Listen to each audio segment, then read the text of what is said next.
Do you know, on average, how many chemicals is a woman exposed to on a daily basis? Just give me a range and I'll try to play ball. They found microplastics in placenta and semen and human brain. Like, it's everywhere. And I was just at the conference, we were talking about how in 100 years, we're going to develop bacteria that degrade microplastic. Hey, like, try to eat a little more organic or more whole foods or like less processed stuff. It's like, hey, but it's fucking expensive. You know what I say? Well, have you ever tried being sick? But I think at that time, it's when I was like, okay, I need to take care of not only just the loved ones, but help other people. Do you realize that in this podcast, you're pretty much destroying corporate America and the American dream in a way, right? I'm proud of it. Maybe 200? 500. 500 chemicals.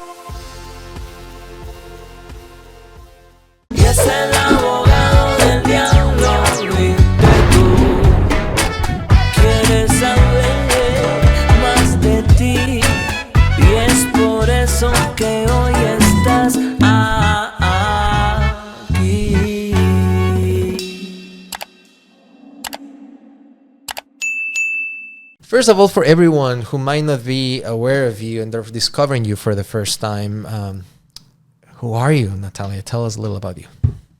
So I'm Dr. Nataliya. I'm triple board certified in internal, functional, and aesthetic medicine. And I'm originally from Ukraine. I grew up in Canada. I've been living in Miami for the past 7 years. And I am just a human trying to live my best life and inspire people to live a good life. That's important. So we'll get into a little of those things, and let's start, I guess, from the beginning. So you said I'm Ukrainian, but I moved to Canada early on, and I'm in Miami for the last 7 years. So when did you leave Ukraine? How long ago? So I left when I was 16 years old. Okay. I had just turned 16 when I moved to Canada. I lived in Toronto for 6 years. So I'm actually Ukrainian, Canadian, and now almost American. Just applied for my American citizenship. Cool. So that passport, okay, you can pretty much get anywhere. Yeah. But I like to say that I'm the citizen of the world because I've pretty much lived Aren't we all? Aren't we all? Fucking borders is just like a man-made concept. I agree. So by moving when you were 16 to Canada, that means that you kind of had to complete and finish high school in there, right? Mm-hmm. How was that transition for you, like coming from Europe, from Eastern Europe, moving to Canada to North America for the first time? Like, were you prepared for that? Or was like a fucking cultural shock and you didn't know what the fuck was happening? Yeah. Oh my God. It was absolutely horrible because the way things work in Ukraine, you're used to one lifestyle. I mean, like, my friends, they're still making fun of me because back in the day, like in high school in Ukraine, you know, nobody really studied. We all used to cheat and like during exams and like pass on those little notes with answers and stuff. Now they're all making fun of me because I became a doctor and like, you really need to study. In America, they're like, oh my God, we used to cheat all the time together. And like, you're the person who didn't want to study and now you're like the most educated. So it was a big culture shock. I mean, I didn't even speak a word of English when I came to Canada. And they accepted me to like the highest level of, there were like different levels, and they assumed because I'm from Ukraine, usually they think those people are smarter for whatever reason, but like I sucked at math. I hated it so much, and I couldn't even speak a word of English. I mean, I just knew like, oh, my name is Nataliya, that's a dog, and that's it. So imagine the culture shock. And because I was in this like advanced program, we were reading these like ancient Greek classics, like Oedipus Rex and like all like Sophocles. That's so fucked up. It's like the whole thing with the mom. It was like, okay. Oh yeah, I know, and the eyes and everything. Sometimes I want to like rip my eyes. But I talk to some other people. I'm just kidding. But no, it was horrible. So I would stay up until like 3-4 a.m. every night trying to translate that like super heavy ancient Greek English literature. Like, it was bad.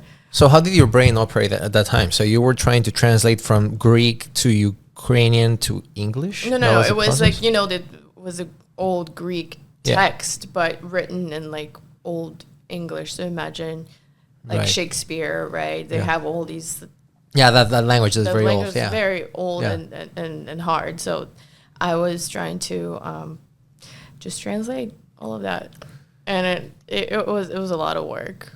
I guess it was a difficult process because you're like in the middle of being a teenager, and then you have to face this challenge and like pretty much leaving behind your friends, as you said, from high school and your like infancy and like people that you grew up with. In which town did you grow up in Ukraine? So I grew up in Chernivtsi. Good luck saying that. Chernivtsi. Chernivtsi, you got it. Yeah, so they call it a little Paris of Ukraine. Yeah, it's very. It looks very much like Paris, and very small city, compact, and very convenient. You can walk everywhere. I grew up on the main street, so I never actually needed a car. I never had a car until I came to America. I didn't know how to drive. I didn't have a driver's license. Not even in Canada, because Canada has a really good transportation system. And yeah, I learned how to drive in Atlanta, Georgia, when I lived there. Atlanta, Georgia. I mean, I've been everywhere. Yeah, I can tell. But how was it growing for you in Ukraine? Like, how was your childhood in a way? Like, what were the activities that you had to do? Like, I'm trying to pick up your brain and see where did this passion for health and longevity and helping people to achieve their best potential as humans come from. I'm trying to pick up where does it come from. I know from our previous conversations that your dad is a doctor, your mom is a doctor, you have a brother that's a doctor. So it's kind of like in your DNA, in your blood, and in your history, but in your personal history. I'm curious about where does it come from. So I would say probably stems from my grandmother, because she was an OBGYN. She actually delivered me. No way. So she wanted me to become an OBGYN too. I was like, no, absolutely not. But so I tend to think that, she kind of passed the baton to me to become a doctor. Like my whole family's medicine. Wow. And I guess my passion for healthy living, again, stems from my grandparents. I used to spend all of my summers, like back in the day, we didn't have PlayStation, we didn't have iPads, we didn't have anything. I was running around with chickens picking like strawberries and and apples. Oh, amazing. So I grew up on a farm, you can say. Like every summer I would spend my summers at the farm, and my grandma would like give me all the tasks. So like, go pick the tree, the apple tree, they go pick those pears. I would go like mushroom picking with my grandpa. And so I did like a lot of activities around just like farming, food harvesting, and like at the very early age I understood the value of putting in the work, and whatever you whatever you grow and put into your mouth, that's how your health is going to be. So that relationship between just like organic food farming, right, and farm to table connection, it was very much evident from a very early life. That's a very interesting influence you had, like from early on, as you said, like farm to table. Like you had like a very access to whole foods and see directly, mushrooms, berries, blueberries, strawberries, the things that you said, chickens. So that's very interesting. You probably have the most delicious eggs with like very orange yolks, like very, with little poop on the eggshell. Those are the best. Listen, there's a lot of like microbiome there, so. Hey, that's good.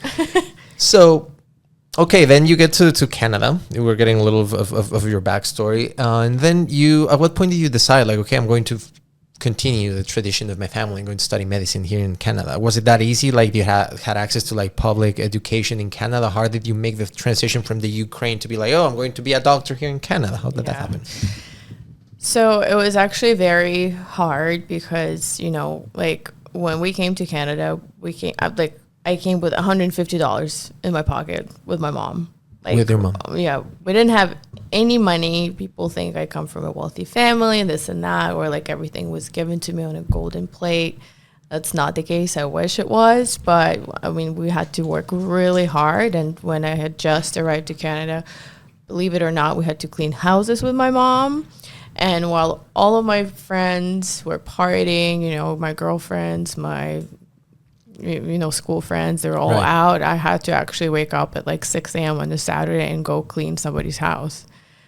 This was in high school. And at that time, my mom got really sick with hepatitis C because she's a doctor in Ukraine as well, internal functional medicine doctor as well. She got infected by blood. So the test tube in Ukraine, you handle test tubes of like patients. So the test tube broke in her hand and it infected her blood. That's how she got hepatitis C. Whoa. So that was a very traumatic and dark period of my life. This happened while you guys were in Canada. Yes. So we had just arrived like maybe a year later. She was diagnosed. She started having like what we call scleroicterus, so like yellowing of the eyes. Yeah. And she went to this like homeopathic doctor because she was always, because, you know, we were cleaning and she would get these like reactions from like Fabuloso, from all of these cleaning supplies. She would just have like all these reactions. So she went to see this doctor and he's like, oh, check your liver. And they checked and they found hepatitis C. So my mom, for like basically a year and a half, she got enrolled into this experimental study. We didn't know whether she was getting the actual treatment or a placebo, right? So it was like a double-blind study. So thankfully, she wasn't on the placebo. She wasn't on the placebo. Oh, Imagine for amazing. 2 years you're getting this treatment, you don't even know what you're getting. Yeah, you're getting the sugar pill and we're getting the right stuff. So she didn't even know at the beginning of the study, right? So she's thinking she's getting, because you're not supposed to, they're not telling you at the beginning whether, oh, imagine you're getting placebo for 2 years. They're going to be like, no, I'm not doing this. So they're all saying that, here, you're getting treatment. Yeah. So you're thinking for 2 years, like, hey, we're all getting treatment. So, I mean, it was very hard to watch. So she was in this like very heavy drugs, like interferon alpha. So she had secondary effects by this treatment. Yeah, one of the side effects was like suicidal ideations. And like if you meet my mom, she is the most resilient, happiest person ever. And just seeing her like going through those thoughts, and sometimes she would tell me, like, oh, I thought about like jumping off the bridge. And imagine I'm like 17 years old, 18 years old. Right. So for me at that time, it was very difficult to hear. And I still remember like what kind of an impact it had on me. And I mean, when we were moving out of the apartment, you know, she was laying in bed all the time. She was so weak, she couldn't get up for like a year and a half. We had to throw out the mattress. It had like an indentation from her body, basically. I mean, it was just like the most horrid stuff. But I think at that time, it's when I was like, okay, this is what I have to do.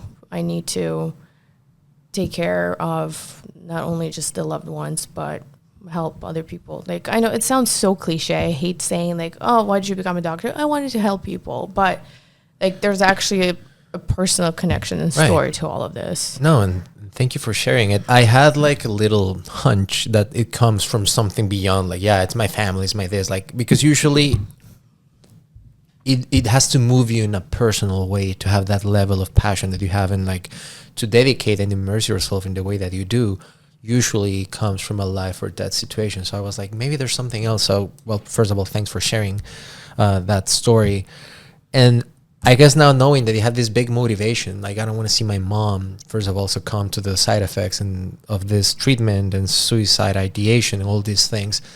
Was that pretty much, that you think, the fuel that, you know, gave you the, you know, that propulsion to finish your education in Canada and be like, hey, I want to not only do this for my mom, I want to do this for like everyone, because I can see the importance of health and to have a good life. Absolutely. And, you know, for someone who comes from pretty much nothing, I had no one backing me up in terms of like, you know, finances or anything. Right. Like, I was a first generation immigrant. Like, I came to with nothing, and I had to build a life for myself and for my family. So I did not, people are asking me like, how did you do it? Like, I'm like, I didn't have a choice. I had to succeed, because like there's no going back. And that was my motivating force, and just the force that kept me going. So at what point did you start thinking about, okay, I'm in Canada, I came from nothing, I come here with my mom, we're in this treatment, we're cleaning houses during the weekend. Were you doing the cleaning of the houses also while you already were in college, or this happened during high school? Yeah, so there is no college in Canada, so I went straight to high school, and then after high school you have university, or some people go to college, some people go to university. University is considered like higher upper class, not upper class, but upper like education, right? College is more like for general stuff. So yeah, I was in high school and I was working at the same time, and I was taking English classes like after hours too. Wow. So I was doing a lot. At what point did the United States came into the map for you? So that's what I'm trying to see. Like, okay, you were already in Canada, but why the US? I guess you had to keep furthering your studies in order to be able to practice here in the US. So how and when the US came? The United States came into the equation when I found out that Canada at that time only had, I think, 15 medical schools all around Canada, which was like impossible to get into, and I didn't have connections. I didn't know the right people, whatever, even though my scores were good. But also at the same time, I kind of wanted to go away from that environment because there's like a lot of partying people, blah, blah, blah. Yeah, like in every freaking study place. I purposely chose an island in the middle of nowhere. Oh my God. So St. Kitts and Nevis, that's where I did my medical training, and it's literally a rock in the middle of nowhere. Beautiful island, beautiful people. Very cold, I guess, no? Very cold compared to Canada. No, like I got spoiled by nice weather. Caribbean medical school.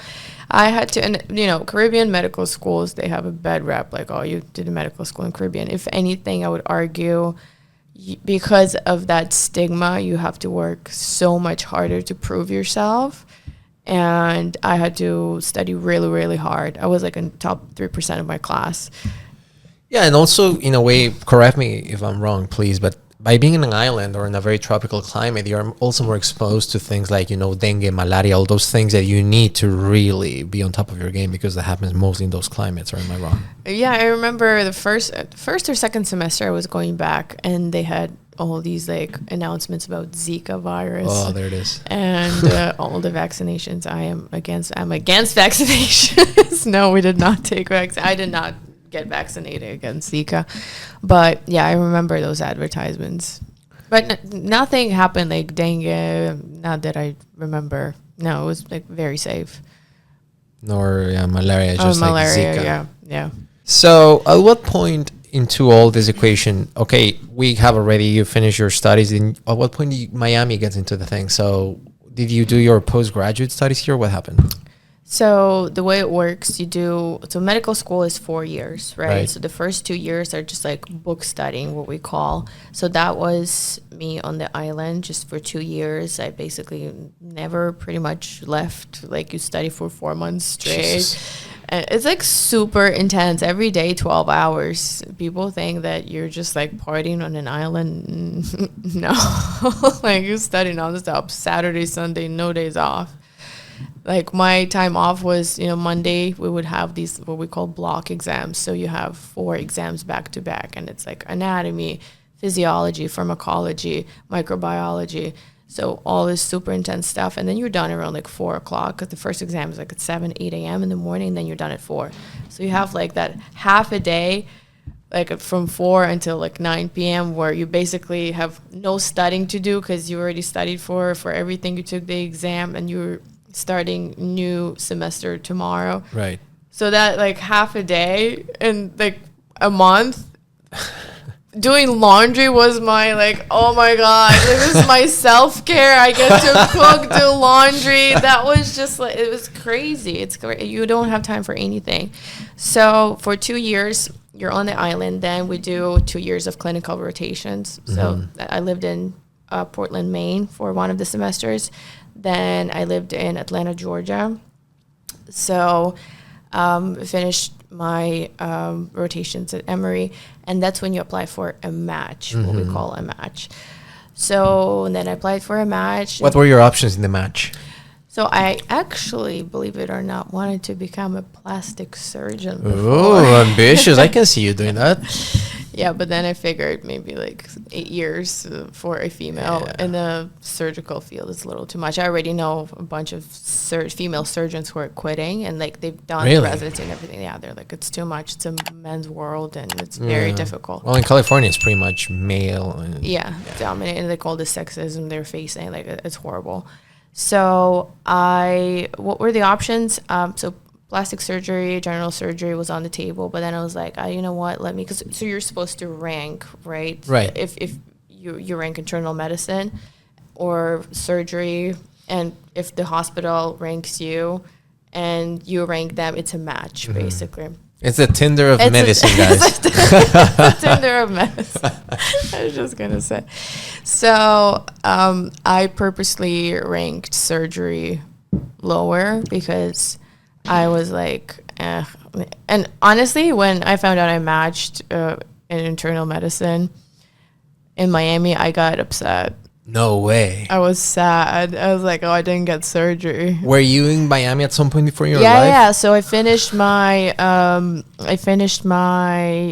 rotations at Larkin Hospital here, and it was I used to live in Kendall, and then Larkin Community Hospital. That's where I finished my clinical rotations, and then I applied for Miami, and I matched at Aventura Hospital here, and I was pretty sad. No. Because I was like, I don't want to do internal medicine just because, and we'll get to this, the whole hospital system, I don't agree with it. And I was just like, ugh, this is so against me. At least in surgery, I feel like it's such a like creative to an extent job. Like you get to work with your hands. So I am, before becoming a doctor, I actually wanted to be a dancer because I love creativity. I love to paint, right? So for me, like surgery was where science and art meet together. But now that I discovered functional medicine, anti-aging, and longevity, I'm like, oh, this is an art of itself.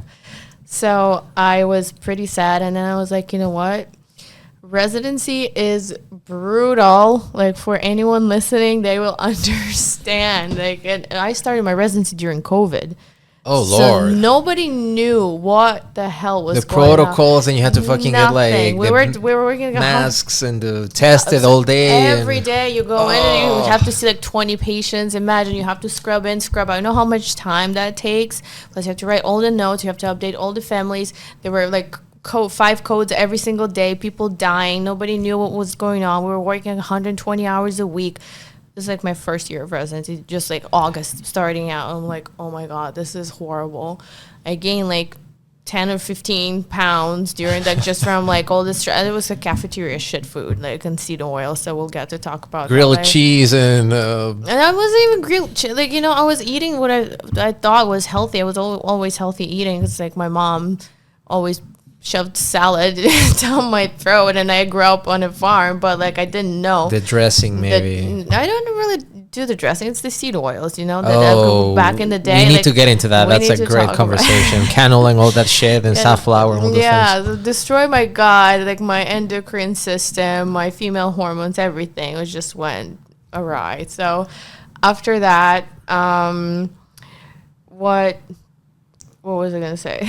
What were we talking about? No, you were saying like pretty much like how it got you during the pandemic. But I guess where I'm trying to get with this is at what point of your, transition in the US, it was for you the light bulb moment, the deling, like, oh my God, what the fuck am I doing here? This system is corrupt. I need to do functional medicine. That was day one when I walked into the hospital. I was like, I will never work for this system. But just to like, you have to close your eyes for 3 years, finish residency, pass your boards, and that's it. And then you do whatever you want with your life, right? And I was known in my residency program for being the weirdo who would like bring her own supplements, home cooked meals, all these like green looking substances that I was drinking, like all the greens, athletic greens, exactly was the stuff. So people knew I was the weirdo, but I mean, even like in high school back in Canada, I was drinking chlorella infused water. Imagine this like 10 years ago. Now it's like mainstream. But back in the day, we're like, oh my God, you're drinking green water. What is that? You're weird. It's So I was that weirdo, yeah. So, and that's when I started seeing, like everybody was getting sicker. And once I started, but I hate the word like biohacking, but, eating well and taking care of myself, I was actually, every year I started looking better and better and better. People around me were getting like bigger, metabolic syndrome. And, that's when I was like, okay, yeah, whatever we eat. And people ask me, what are the top supplements for longevity? I'm like, if you don't have your diet on point, if you don't have your sleep on point, like you can forget about everything else. Okay, I think it's a good point of getting into this part of the conversation and subject that kind of like brings us here in a way, the bigger part. You have spent lots of time, I think it's 11 years, perfecting your craft and your art and being a doctor, right? So in a way, I feel great talking with you because sometimes I'm also the weirdo talking about health. And I'm just a moron who listens to smarter people than me and just, paraphrase or butcher things. Not a moron. Don't say that. But it's nice to have the safety net of talking with a doctor who can just jump and correct my shit. And I think we'll bounce off each other. And I want to pick your brain on a couple of things. So first, for everyone watching and listening this, maybe it's in Ukrainian, in Spanish, in English, in whatever, they are interested about getting their health top A level 2025, New Year's resolutions, all these things. This is my year. I'm going to have a 6-pack and 8-pack, lower my cholesterol, my triglycerides, or whatever it happens to be. How? You said diet, sleep, exercise, whatever it is. Like, let's just start from the beginning for everyone who's like for dummies, 101 for beginners. What is the first and most important thing anyone can do to take care of their health today? Number one, get rid of processed foods. So when people hear the word diet, they get this like paralysis thinking that it has to be calorie deficit, you're deprived of things that you love. You don't have to be. I never diet. It's a lifestyle. Never put people on a diet. I always promote lifestyle, but you got to get rid of processed stuff. And what do I mean by that? So anything that comes packaged and has a shelf life of 12 months, like, do you think it's good for us to eat it if bacteria are not even eating it on its own? It's not degrading. It's sitting in plastic for 12 months. Do you really think it's good for us? So, anything that's processed, anything that's seed oils, anything that comes in package, white flour, get rid of that. And I can guarantee you, just like by doing that small little change, you can like reduce your weight by like 70% just by eliminating all the processed junk. So let me recapitulate what you just said. In a way, it's all the white processed stuff. So white breads, white pastas, white flour, white bread, I think I already said, but white rice. So in a way of eating whole foods is a concept pretty much. We need to go back to how, kind of like you said, farm to table. The less human hands is in between the supply chain process, the better. The moment they pack this into a little bag or a box, it's very processed. They put some additives and things to make it last longer on the shelf, right? That's something that you're kind of absolutely. And then, if we start getting the topic of microplastics and how we preserve everything, they found microplastics in placenta and semen and human brain, like it's everywhere. And I was just at the conference, we were talking about how in 100 years we're going to develop bacteria that degrade microplastic. So that's kind of scary. If that doesn't scare you. No, that's great. And we'll get in microplastic because that's something very also fascinating, and also like underwear and like the certain fabrics, like you're putting pretty much chemicals next to your ball sack, and like no wonder how many people are like not being able to have children nowadays. But that's a separate conversation. For now, let's stay on the whole food. So the first thing that might be not a counter argument, but what I hear when I kind of like say that spiel to people, like, hey, like try to eat a little more organic or more whole foods or like less processed stuff, is like, hey, but it's fucking expensive. Then my counter argument to that is like, see it as an investment, as if you're like paying a down payment up front on your health. It will be more expensive now, but years down the Right. road, it will compound and you'll have to spend less on doctors or treatments or stuff for your health, right? You know what I say when people tell me, but it's expensive? And I usually say, well, have you ever tried being sick? Getting hit with all of those hospital bills? Do you know how much you're going to have to pay? Right. So, and it doesn't have to be expensive, like getting good quality eggs from farmers market. So as you said, farm to table with the least human interaction, like no like packaging in between. So when I go shopping, it's usually just like meat, fish, eggs, vegetables, right? And it is sometimes very cumbersome, like preparing those meals, because like I need a kitchen if I travel for work, you know, I really need to make sure I have a kitchen. But it's just about priorities, right? What's more important for you? Your health. My health is the most important thing for me, because everything builds on that. If I don't have my health, I cannot help my family, I cannot grow my businesses, I cannot inspire people to be healthy, I cannot help my patients. So it's all about priorities. And you know, you can come up with whatever kinds of excuses, but you know, you at a certain time you're gonna have to become like, okay, I need to be serious about my health. No one's coming to save you or me. No one's coming to save us. Yeah, so that's I think a law, a principle of life. We need to be accountable and take care of our own shit. So you mentioned a few of the staples of your diet, right? And for everyone watching who might be interested in starting like eating a little healthier, you said already fish, veggies, but not like a meal plan right now, but like what are the first 3 things or things they can start buying and start eating more, and what they can replace it with? Let's say I don't want to eat white bread anymore. What should I be supplementing or like changing it with, you know? Or you already said fish. What fish?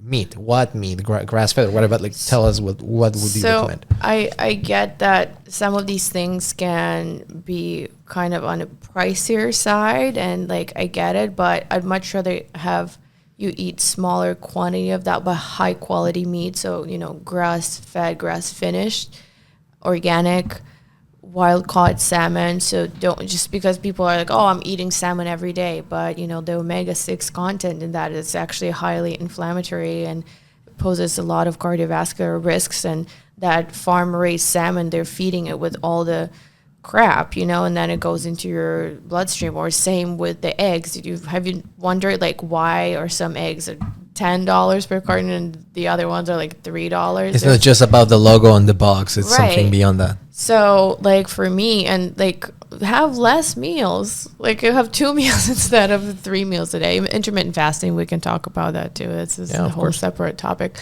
but high quality meals. And like, listen, I spend maybe $500-$600 on my groceries per month, and I don't think it's like absurd. Like people, you know how much a haircut costs for a female with highlights and balayage? How much? $600.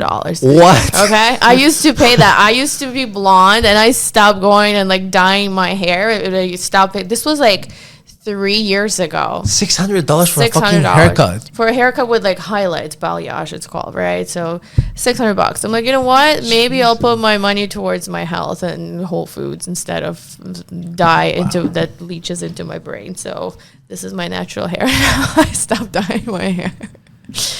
So yeah, like it's all about priorities. You go out for your dinner in Miami, how much is it? $10. Okay, where do you eat, Paul? Like Chipotle for the win. No, I'm joking. Yeah. Chipotle has actually not bad options. That's usually my go-to if I'm like on the go and I don't have anything else. Remember the coli accusations though? I don't know. I don't all the time. But also Sweet Greens, they just introduced like grass-fed steak. So those are usually my things. I usually have a source of protein and some vegetables. I don't do grains really. So yeah, like if you go out to Miami, typical meal is what, like $400, like $300. Like if you go on a date or something, right? At least, I mean, we're at least $300, like 5,000, and then the world is your oyster. And then if you come from another state like California or whatever, then you just find out that they already charge you the service or the tip, and you are an idiot because you don't know. And then on top of that, you add an extra 20, so you are double paying for the tip. But hey, who knows? Then you have to pay the price for being a newbie in this city. Yeah, that happens. It's a rookie mistake. No, but like if you ask me, like $600 per month for your home cooked meals, it's not a big investment into your health. And for someone like, I spend most of my money on like my supplements. I don't have health insurance. And a lot of people are spending $700 towards their health insurance because what if, like, take that money and put it towards your health, buy whole foods, buy the right supplements, because not all supplements are the same. Not all of them are clean or created. Let's get into that for a little while. Let's talk about supplementation. So whether you're not for in the way of or the sake of advertising them or like promoting them, you can just not say the brands if you don't want to, but like at least what to stay away from, because not every supplement is the same. And that's also one of the counter arguments. It's a very gray area because that industry is not very well regulated. Right. So what are the supplements that we should stay away from? In the way that I see this, like the bigger the company or like a multinational, stay away from that fucking thing, because of course they're up for profit. The quality won't be as good. But what should we be looking out for, and what are the main supplements that we should be taking? So first, let's talk about supplements and what to stay away from. So they actually did a study recently that showed that 40%, they took like the most common supplements, you know, the most well-branded. They said that 40% of them did not contain the ingredients that they had listed on the label. So most of it is a scam. As always. But that's, you know, we're talking about like Kirkland, like your traditional Costco supplements. And my patients always send me, because I ask them, hey, send me a list of your supplements. And they think they're taking the fish oil, but the amount of fish oil in there is like minuscule compared to what they should be taking. And they're just like, they're wasting their money. Why don't you pay extra $20 and get high quality stuff, right? So anything, like, I'm not trying to promote anybody, but Pure Encapsulations is great. That's the white bottle with the blue. With the blue that looks very like sciencey, right? Symbiotica is great. Thorne is great. My absolute favorite for fish oil is Zinzino. It's what I call the Bentley of fish oil. It's from this Norwegian brand. Like their entire soccer team is taking it, top elite athletes, and they take their fish oil from like krill and anchovies, so the smaller fish that has the least amount of heavy metals, right? So yeah, so these are just like brands that I trust myself. So also stay away, I guess, from the pharmacy brand or the supermarket brand that is cheaper. Nature Valley or that Kirkland, like anything that's like pharmacy brand, as you said, it's like, no bueno. Okay, so what are the staples, the main supplements that anyone can take? Maybe I'll use myself as an experiment, and if I'm saying something stupid, just please feel free to jump. So the way I see it, and then you can address also D3 deficiency. So I see that the basics for anyone would be vitamin D3, K2 to absorb better the D3, having a multivitamin, also zinc, magnesium, but is the magnesium I forget the other word. Bisglycinate. That thing, because it's very complicated. Or glycinate. What else am I missing here? Omegas, of course, omega-3. I already said zinc, the K2, the D3, and magnesium. Yeah, I think that's at least the basics. But what else am I missing there? Yeah, you pretty much got everything. So one of the big ones, so I usually say my top 3 are, again, fish oil, but like very high quality fish oil. And when I say very high quality, the bottle that I'm talking about from Zinzino, it's like $55 a month. It's not even that much. Plus vitamin D3 plus K2. 43% of Americans are vitamin D deficient. And, during COVID, that's why we saw... Actually, vitamin D is not a vitamin. It's actually a hormone. And there's the body produces the only one, right? Or am I crazy? The body produces it. Well, it's synthesized from the sun, right? From cholesterol too. But there's not a single cell in the body that doesn't have a vitamin D receptor. So that's how essential it is, right? So it's actually a hormone. It's like a key in a lock. It unlocks a lot of reactions. And magnesium, glycinate or chelated magnesium. There's about 5 different magnesium types: malate, threonate, bisglycinate, oxide. So magnesium oxide, if you have like problems with constipation, you know, people are like, oh, I take magnesium, I take magnesium supplement. Like, show me the bottle. It's magnesium oxide. And then they wonder why they're like constantly It's not working. constantly in the bathroom. So I'm like, no, you got to chill out with that. So yeah, multivitamin, I would say depends on your like deficiencies. If you're just like shooting in the dark, sure, let's take a multivitamin. But again, not all multivitamins will be absorbed the same. So we're going to talk about sometimes the percentages are way too high and you're just peeing all the exactly. So stuff. like vitamin B, the B complex, methylated B complex, and usually liposomal is very good.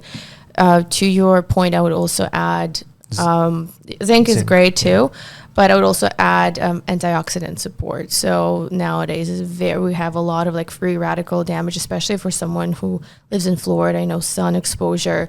We drink all of these emollients and chemicals in the air. So and some people don't have very good detoxification systems. So reactive oxygen species, they accumulate in the body, and you know they cause aging. Contribute to chronic diseases. Methylene blue is my absolute favorite life and longevity hack, and it's the hottest topic right now. So in the biohacking world, in the biohacking community. Okay, I'm glad you bring this up because I see your social post, and yeah, you seem to be very passionate about this blue powder that I'm like, what the fuck is this thing? Looks so weird. So I'm a moron in the way that I just hear methylene blue and I think about methylation. Are they related? Will the methylene blue help you with your methylation process into probably getting those raw materials absorbed better by your body, or am I crazy? What is the purpose of the methylene blue? So let's just define what methylation is. Yes, please. So methylation, basically, we are born with a set number of genes, right? And our genes can either be expressed, right? Or they can be methylated. And by methylating means you attach these methyl groups at the beginning of a gene, and sometimes it doesn't get transcribed. So that gene gets silenced, right? In certain ways, you want the genes to get silenced. Like, you know, you have your oncology genes or you have your cancer genes. You don't want them to be awakened, right? So methylation in that case is good. Mm-hmm. So methylene blue, it doesn't really have to do much with methylation per se. It's just the name, but it has methyl groups, and it actually helps scavenging these free radicals and free oxygen species. So something that leads to oxidation. So methylene blue is being widely studied in a lot of cognitive disorders like Alzheimer's, Parkinson's, OCD, depression, bipolar disorders. They actually did a study where they compared bipolar people who were taking 15 grams. Don't quote me on this because people will go and buy.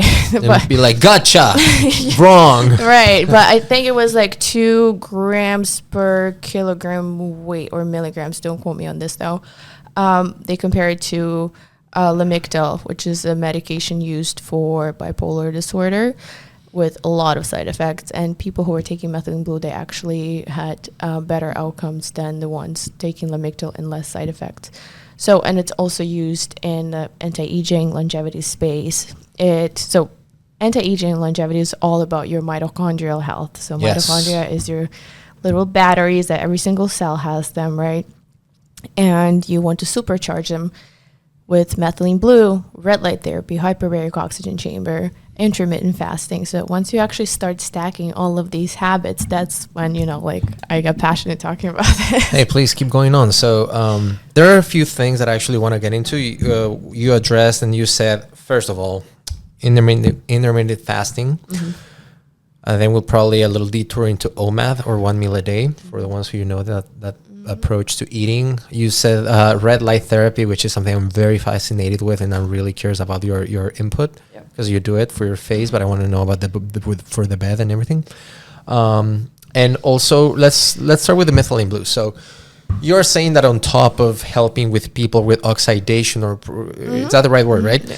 Is it that bringing more oxygen to your cells, or am I crazy? So not So we become basically oxidative oxidative. So oxidative stress is Right. the stress on our body, right? So it creates like what we call free radicals or free oxygen species. So these oxygen species, they're very reactive. They have like electrons that can attach to cells and they're not where they're not supposed to be, and that actually creates harm to the cell and like ages the cell, right? So you want to have good detoxification system. So like glutathione is actually one of the things that will take those active oxygen species and the radicals and everything you said. Right. So methylene blue will do the same, and it has to do with like mitochondria and stuff. And yeah. So the mitochondria, because I heard this in so many different podcasts about the importance of the mitochondria and like how you should like tackle it with different like supplements. But again, it's not the supplementation for the sake of supplementing. It's actually trying to hit that deficiency that you might have in your body. But why methylene blue, or in general certain biohack activities or treatments will help the mitochondria, and in like normal English or Ukrainian or Spanish for the average Joe listening to this, how will it help me? What's the benefit of me taking methylene blue?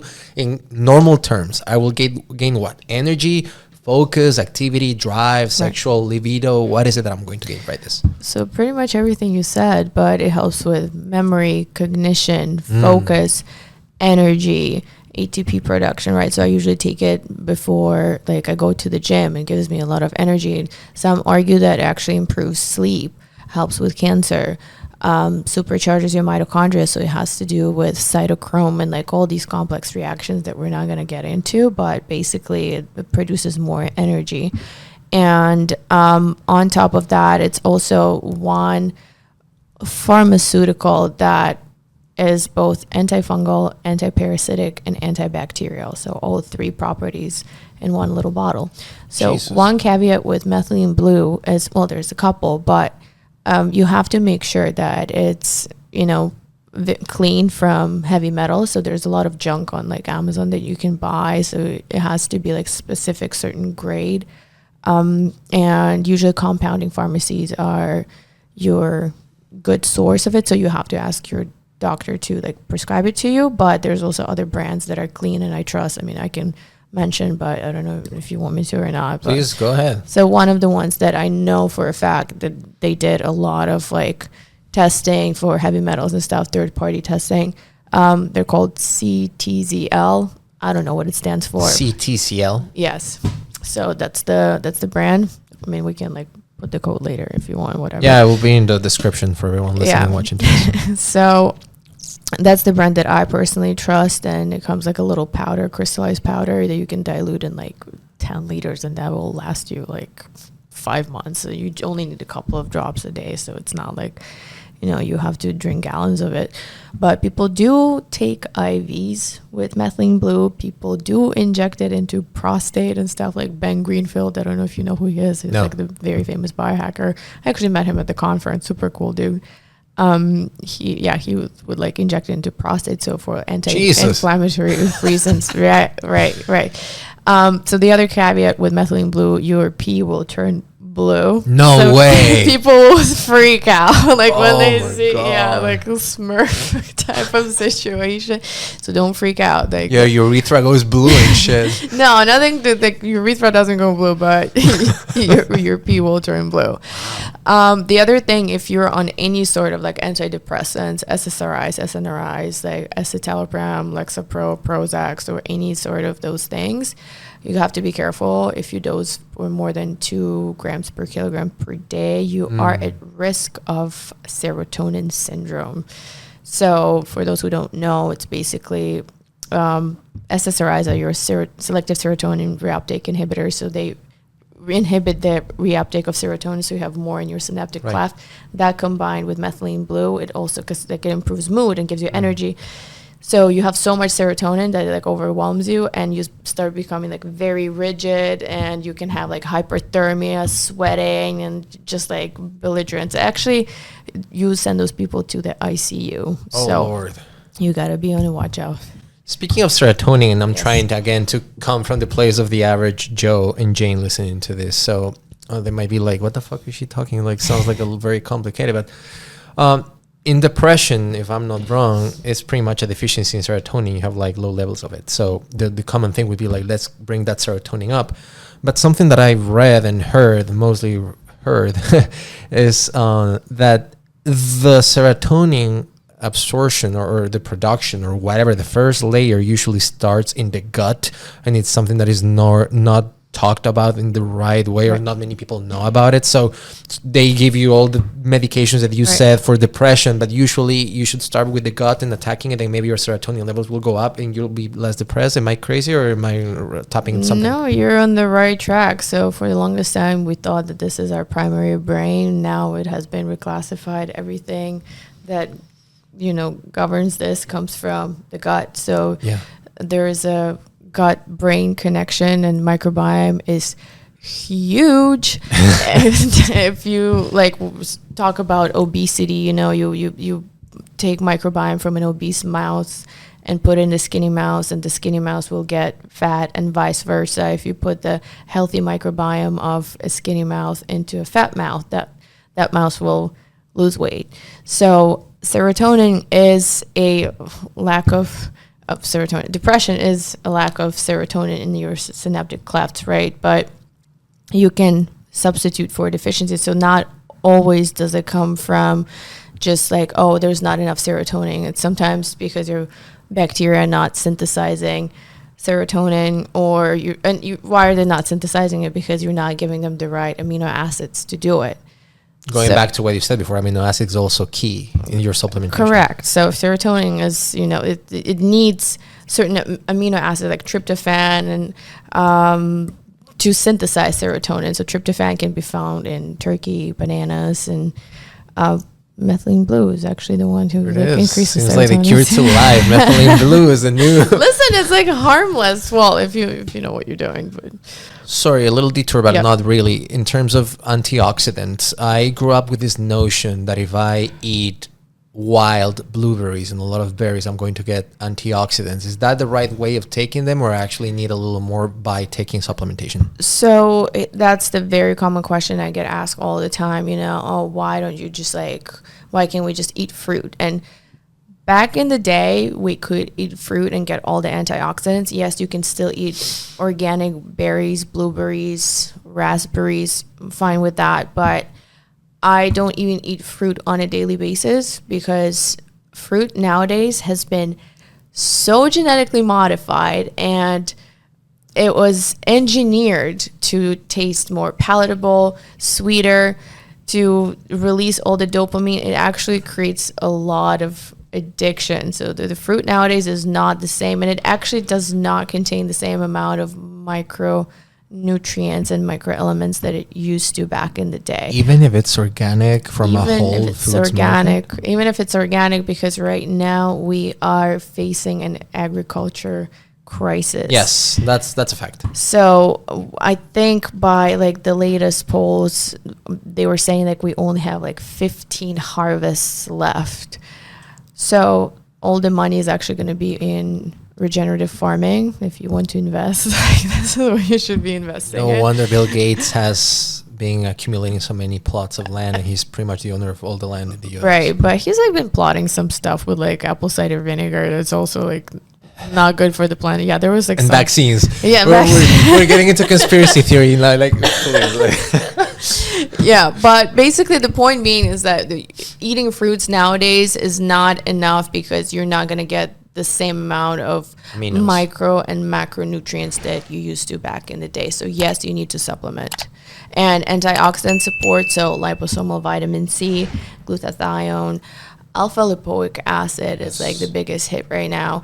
And actually, Coenzyme Q10, or am I crazy? Coenzyme Q10. That one. Thank you. Coenzyme Q10 for heart health, also amazing. Yes, but alpha lipoic acid IVs have been shown to reverse liver cirrhosis, and that's not what a lot of people know about. I just read this book called Honest Medicine.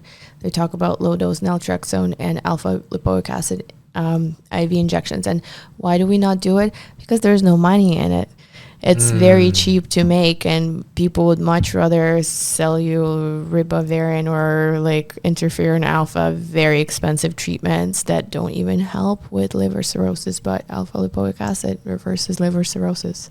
Oh, another one that I think you're a big fan of, Sinclair. So what about resveratrol? Yes. So I actually also saw David Sinclair at the conference just 2 weeks ago. Resveratrol is amazing antioxidant, heart health. It's a fat soluble, so I would say like dissolve it with a little bit. Like if you're taking it as a supplementation, make sure you also take our resveratrol. So it's like a different forms, right? So R is the one that's like more stable. It is amazing for anti-aging, prevents like telomere shortening. And yes, it is available in wine, but the amount of wine that you have to drink is, the benefits don't outweigh the risk. So you have to drink like I think 20 bottles of wine or something equivalent Jesus. to get the amount of resveratrol. Exactly. So do not recommend. Yeah, it's like actually no, you can do that, and then you just take alpha lipoic acid to reverse your cirrhosis, and that's it. Hey, there you see that. Speaking of biohacking, there's the ultimate hack. So it's kind of in a way of D3. Yeah, you can get it from the sun, but you might not get all the IUs depending on the color of your skin. Like someone like me who's a little like on the darker side compared to you, I might not get all the IUs by 35-40 minutes in the sun. So you need to actually supplement by taking D3 5,000 IUs a day or something, right? Absolutely, and I'll take it to the next level because you're curious about this, but there is such a thing as genetic predisposition for vitamin D deficiency. So you can have a double mutation from your mom and dad. So let's say you have a double negative, meaning you don't express as many vitamin D receptors. So for you to get adequate levels of vitamin D, you'll need to spend like 3 hours being in the sun. Jeez. Let's just for instance, right? Versus someone who has a double positive. So like they got both alleles from both parents and they have adequate numbers of vitamin D receptors, they only need 15 minutes. So it also goes back to genetics. It's not as simple as just like one size fits all. That's why I always say like whatever works for you might not work for me because everybody's different. And this is the future of medicine, personalized, individualized medicine. Okay, so I hope this is not too confusing for people that are watching and listening to this, but let's get into the next step of the list that you gave us at the beginning. So I don't want to forget about fasting, the benefits, all the things that have been discovered through the years lately, including cancer benefits. Is a treatment for cancer nowadays. I don't want to forget about red light therapy. Let's start with those two. So whichever you prefer, fasting or red light therapy.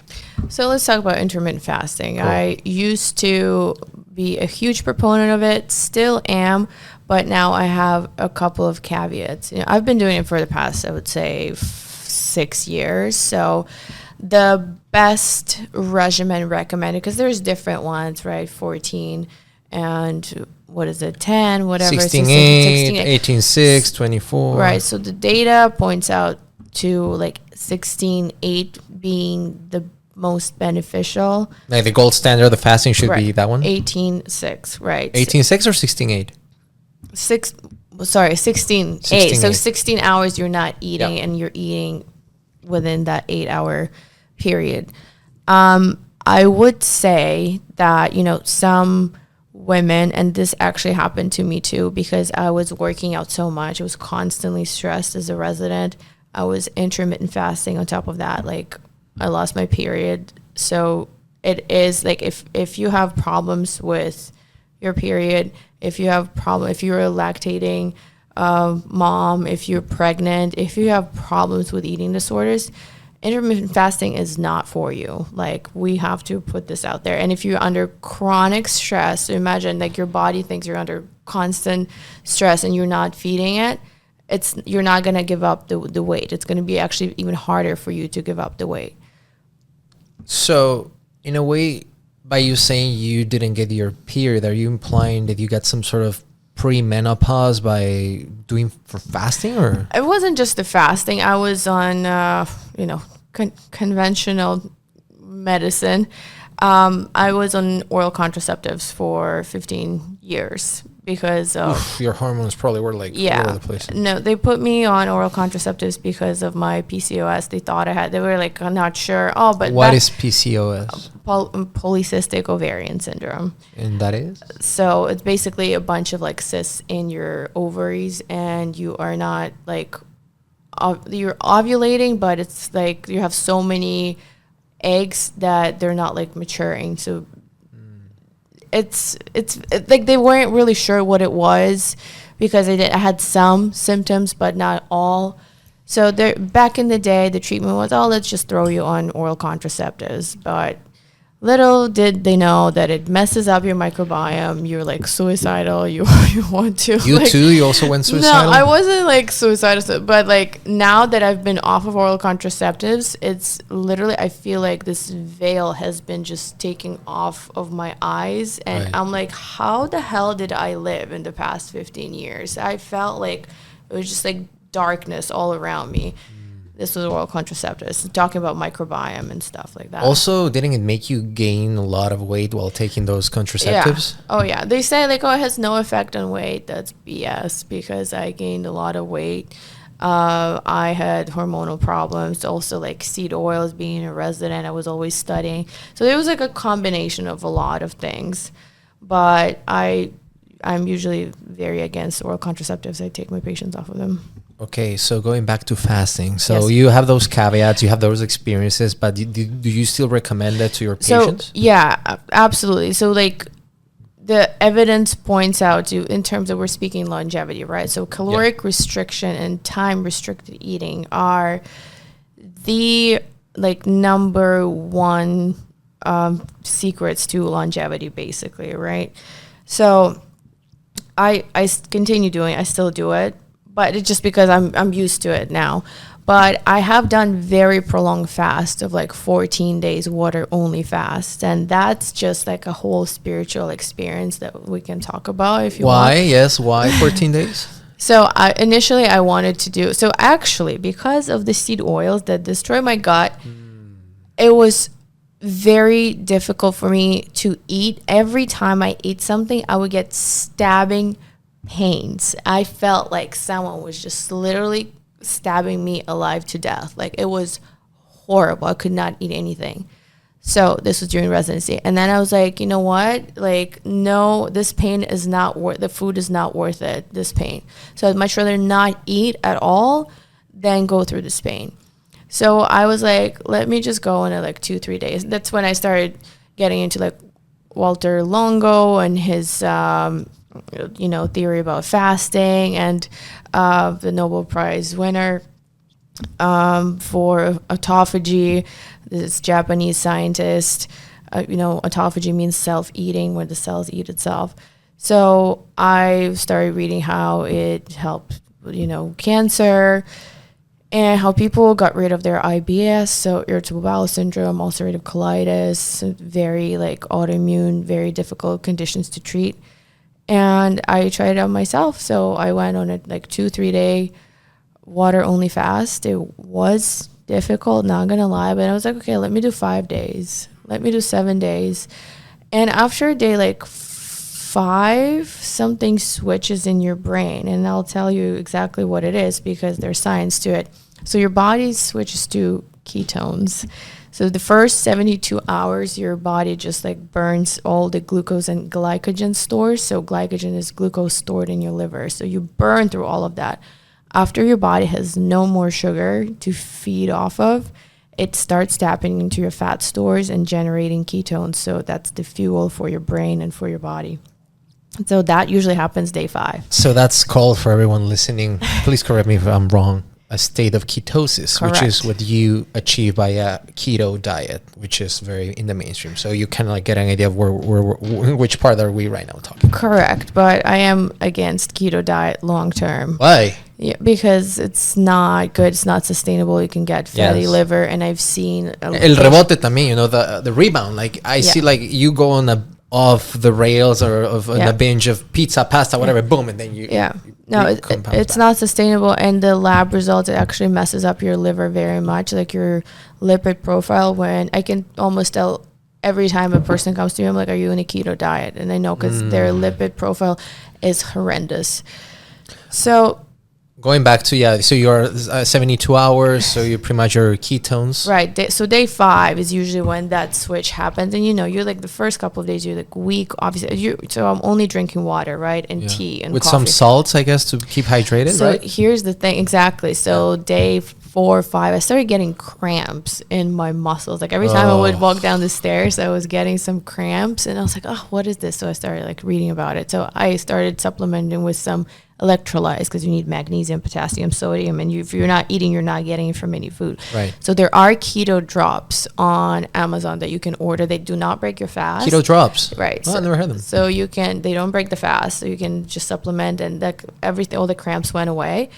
And basically I pushed to 14 days, and day 7, like you stop thinking about food. And when I tell you I achieved like some sort of level of spiritual enlightenment, and I know it sounds like probably cringy and stuff, but like you start looking, the amount of time we spend on thinking about food is absurd. Yeah, those are the 2 primal needs for most humans. It's fucking and it's eating. It's like sorry about my French or being rude or something, but like most people are just into those 2 states. Like, how do I satisfy my sexual urges and my stomach urges, right? Right. So if you think about it, fasting is actually one thing that's common in all of the religions, right? So Ramadan, Muslims, Christians, Christian Orthodox fast, Jews fast, Buddhists fast.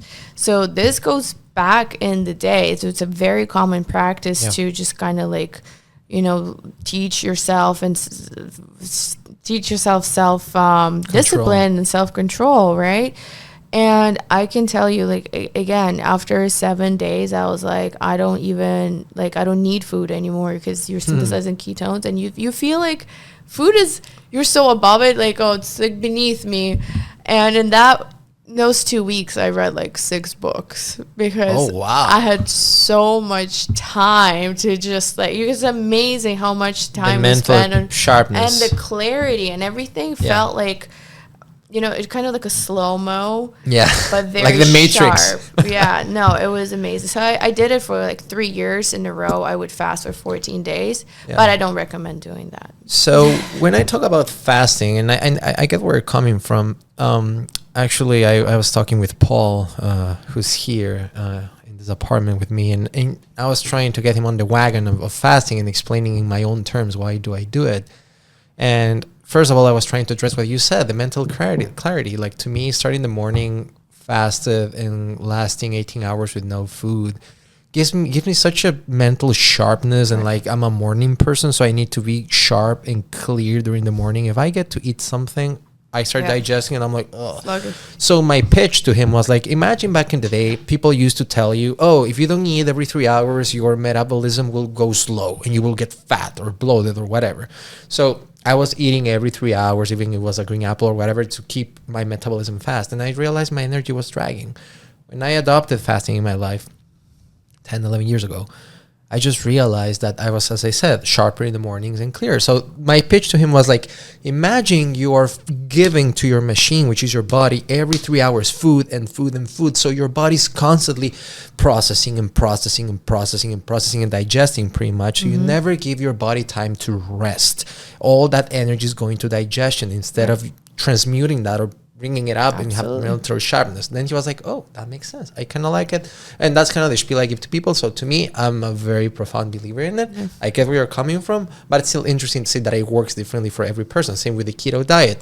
Raul, someone that we both know, he's on a keto diet for years, and that's the only thing that has helped him to maintain his weight. I'm more like a paleo guy. I could do keto, but I like paleo. So everyone is different, I guess. Right. That's also very true, everything that you said, but also there's this thing called genetic predisposition. What is that? So basically some people are more genetically predisposed for keto diet, some not, and like Mediterranean or paleo diet can work for some people, not for others. So depending on the region, well, you know, we're all different, right? But genes are not our destiny. They're only, you know, we're born with them, but we have this beautiful notion called epigenetics, aka the ability to influence our own genes. So just because you're born with your genes, they are not your destiny, right? It's only 20% of what you are today is your genes. Everything else, 80% of it is epigenetics. Some even argue 90%. So your sleep, stress, supplements, exercise, sun exposure, these are all things, and they can actually affect methylation. So what we talked about, whether certain genes get expressed or not. And one of the things I like to do with my patients, I do genetic testing for them, and their argument is like, oh, I don't want to know if I'm going to develop Alzheimer's, and, you know, if I have the Alzheimer's gene. And my argument is, well, wouldn't you much rather know about this now and prevent it from happening 30 years from now on? Because right now we can actually do things so you can never even develop it.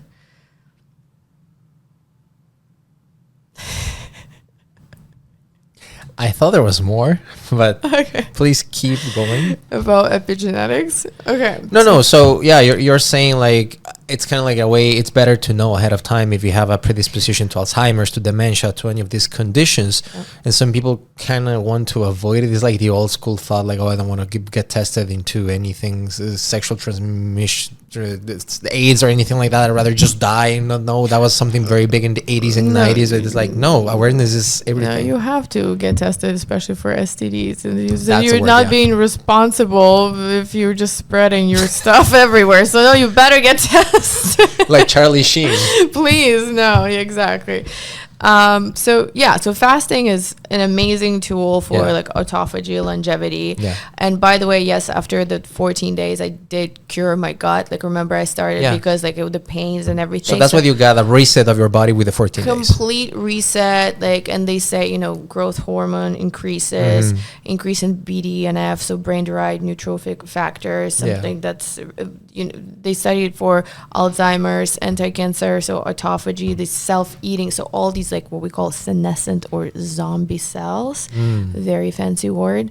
They, after you starve them, they basically like get destroyed, and all of the growth factors get released and they get picked up by the new cells and incorporated.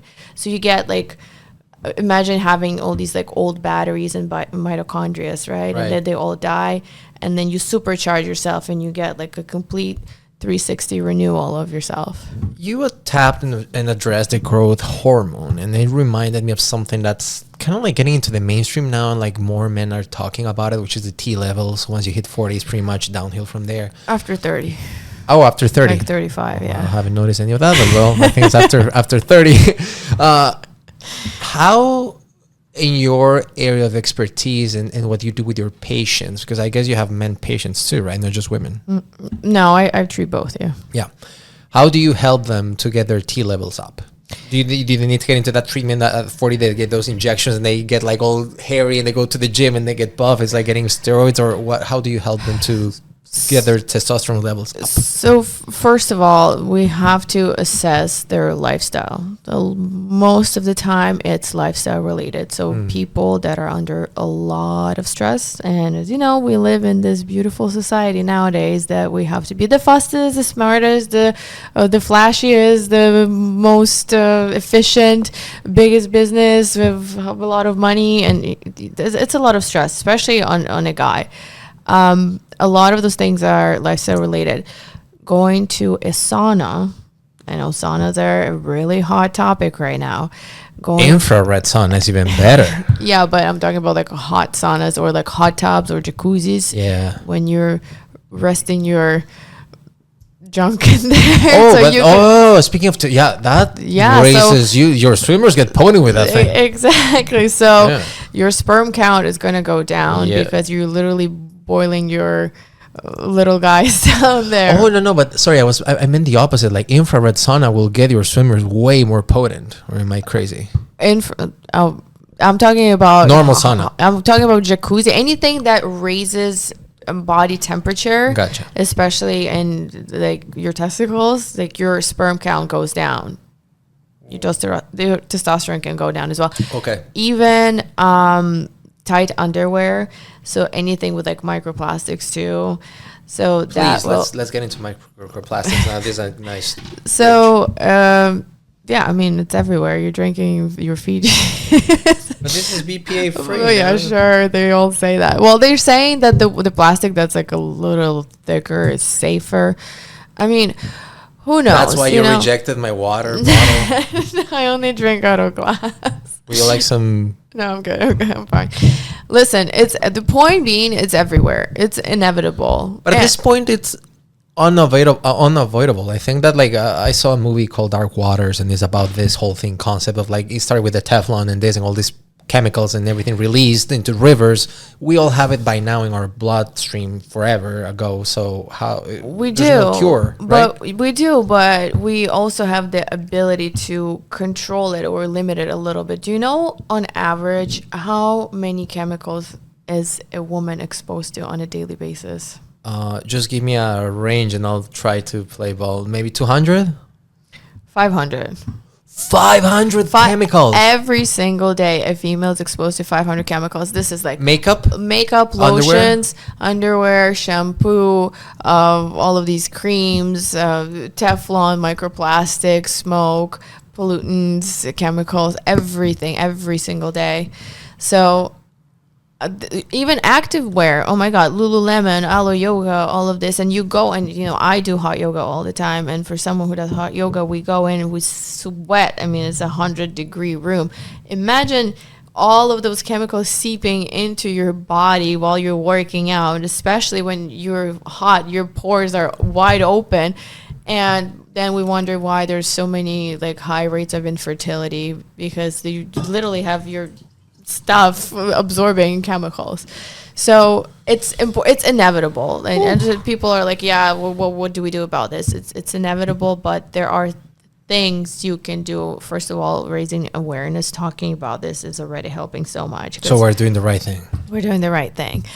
Eliminate all this, like the candles, all of this like endocrine disrupting candles. Fabuloso, please. Like, wish them goodbye to Fabuloso. I hate Fabuloso.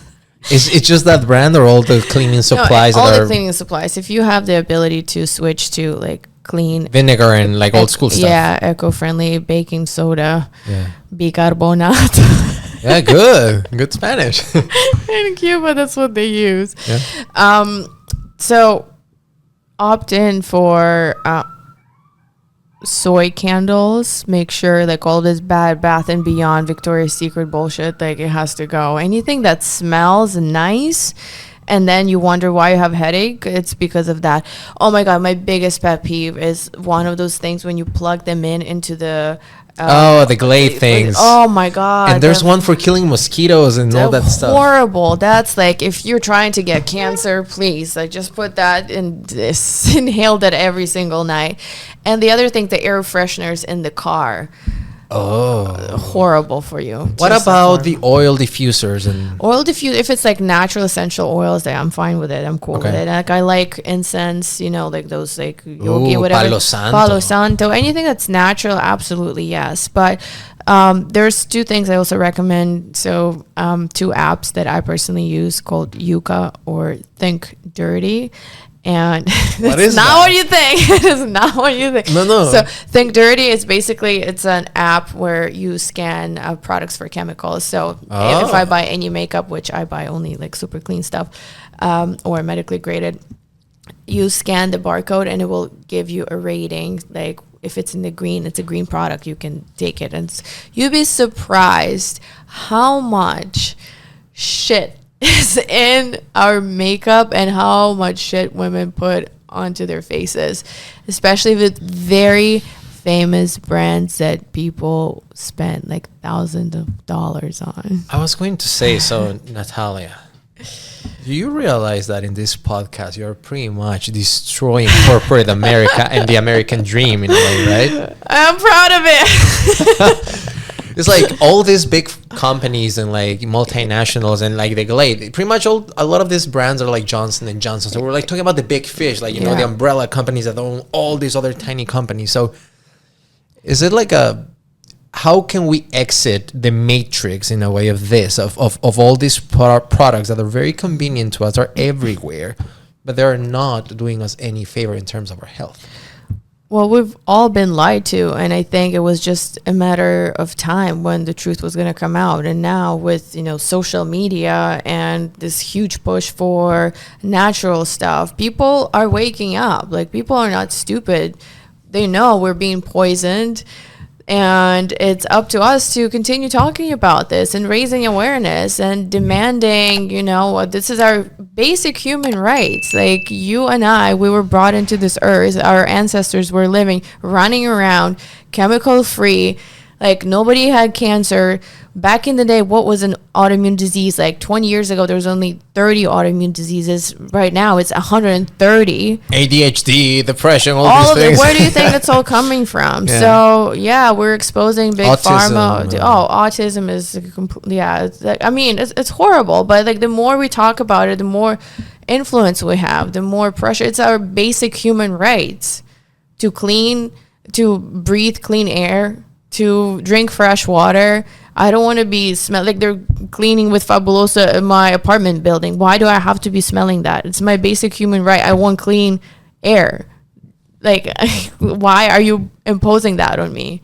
So I think we have to fight for our basic human rights. So, Jesus, okay, this is getting very contentious. I think clips are going to be fantastic from this. Like, there's a lot of material to make very controversial stuff you're like throwing in here. But let's. I want to tap in another couple of things that were part of our conversation or topics that I heard, and I was like, I'll put a pin on that, and I'll just like bring it. So. We already addressed microplastics, and okay, so just like a little tangent, because my brain's a little goes into different places, and then I'll go back to the same topic. So another thing that I like to say in terms of why fasting is so good, or at least getting into the habit of it, is controlled pain. We are now living in a comfort crisis, and that's a great book, by the way, Comfort Crisis. You can read it. But back in the day, the paleo man, like the caveman, you didn't eat 3 times a day. Breakfast was not the most important meal of the day, as they made you believe in the 50s, because the sugar industry tried to do that and put cereal in your things. So don't get me started with that. But the thing is, like, you would go 16, 17, 18 hours chasing down a fucking animal in the forest, and then you chop it and you murder it, then you bring it back to your community with your tribe or whatever, and then you eat it. So you might be eating like once every 2-3 days, and like now we're used to like, we need to eat all the time. You get food within 30 seconds. You get Uber Eats, DoorDash, that's it, you're done. I mean, the comfort is a killer. So there's this thing called hormesis, right? So the good kind of stress. So there's good stress and bad stress. Hormesis. It's a good type of stress. So how everyone's talking about cold plunges. Yeah. Cold showers. So that's another controlled torture that is good for your mind. Yeah. So the controlled torture is basically hormesis. So it's the right amount of stress to like stimulate you and get you out of your comfort zone, but to bring you the most endorphins and basically prime you for a good life. What are the benefits of cold plunging now that it's so in the mainstream and it's very famous, but people have been doing it for ages? So cold plunging is amazing, but it's not for everybody. I know, again, I'm going to say that it's not for, if someone is under chronic amount of stress. So there's this thing called adrenal fatigue. So imagine your adrenals are producing a certain number of cortisol, right? So stress hormone that we need for survival. If you don't have cortisol, you and I, that's it. We're done. Right? Yeah, you get eaten by the tiger in the forest back in the day. No, and you die. Your body actually, like, if your adrenals don't produce cortisol, it's a deathly lethal situation in a hospital, right? So sometimes we put like cortisol shots into or adrenaline injections. Epinephrine, but that's a little bit different. But like our body it needs cortisol because it sustains our blood pressure. So we need it. It's like it's vital for our bodies. But if a person is constantly running under a lot of stress, so imagine they're constantly releasing this cortisol. If you throw them in a cold plunge and they've already released so much cortisol, there's like barely any left in their adrenals, and you throw them in the cold plunge and they release like the very last cortisol that they have nothing left to sustain them for tomorrow and to continue carrying on with their daily living. It's actually very detrimental. Like, that's contraindicated. If I see a patient that's under a lot of stress with like eye bags and, you know, they have low blood pressure, I'm not going to throw them into a cold plunge. I'm going to give them chamomile tea, a magnesium bath, and you're going to bed at 9 p.m., my friend, and warm water only. So it's very like, yeah, a cold plunge is amazing. It generates like brown fat. I don't know if you heard about what brown fat is. So it's something thermogenic. So thermogenic meaning it burns fat. So babies, when they're born with a lot of brown fat. Is that attached to the organs or a different type of fat? Yeah, it's like attached to the type of fat, but there's brown fat. Yeah, there's brown fat and there's white fat. So white fat is bad, it's like obesity, but brown fat is the one that's thermogenic and it generates a lot of energy. So that's how people can like burn a lot of calories if they have a lot of brown fat. But nevertheless, again, if you're under chronic amount of stress, I do not recommend cold plunges. But other than that, like, I know people can do it for like 3-4 minutes, reset their serotonin, feel amazing. They have this like what they call high, you know, like serotonin high. Amazing. I've done it. Do I love doing it?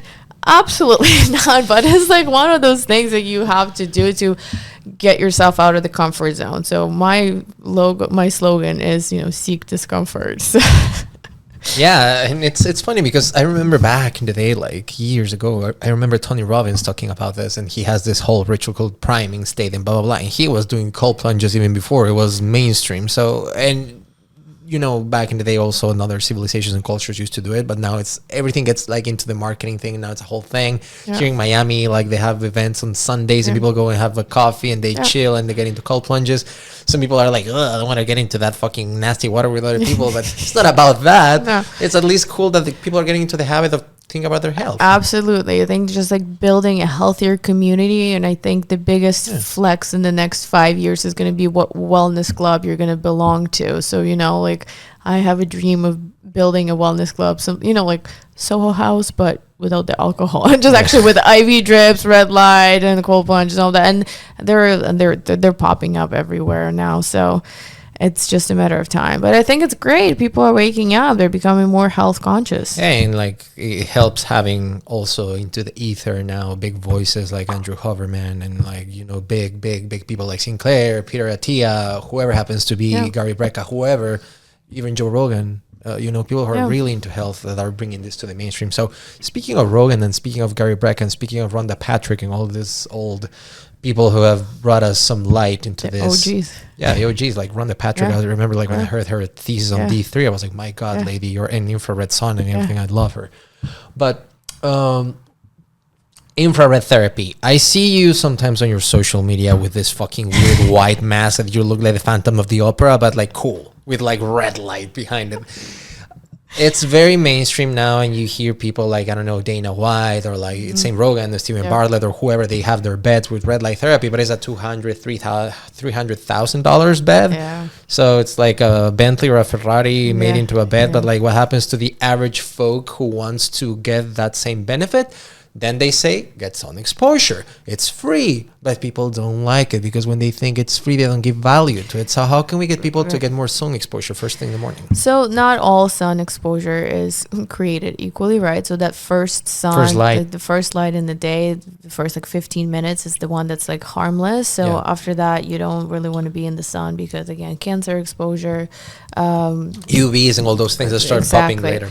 Right. So infrared, again, it penetrates, it's a different frequency of light and penetrates deeper layers and goes to your mitochondria. So again, we're talking about mitochondrial health. So it has anti-aging, longevity, pain, like photomodulation. They have all these specific devices for athletes. I don't know if you've seen them, but let's say like if they have knee pain, they have this like red light directed device that you just like attach to the knee, to the joint, and it like penetrates directly into the knee if you have knee pain. Wow. Right. So the I don't have red light panels yet.